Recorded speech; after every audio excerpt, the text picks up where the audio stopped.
And now to, as John calls it occasionally, King Car, the LS6 from 1970. Yeah, one of the stars of this auction, 450 horsepower, 454. Restoration completed in 2013. It's got the Turbo Hydromatic 400 shifted on the column because it's got the gold bench seat interior. More about that in a moment. Feast your eyes on the architecture of that LS6 454, and know that aluminum intake manifold is not from the aftermarket. That was as factory equipped. One of the most impressive performance street engines to come out of the Detroit era in the 1960s through the early 70s, and the single highest horsepower rating at 450.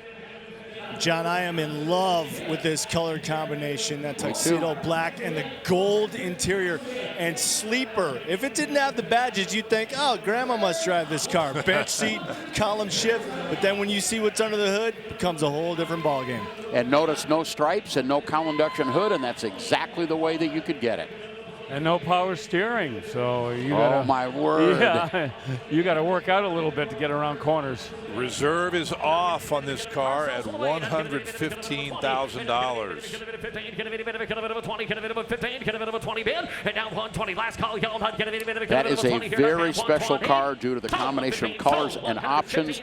We don't know this to be the case, but that has to be the only one that would ever have been built exactly as we're seeing this one. I know, we've never seen one like that.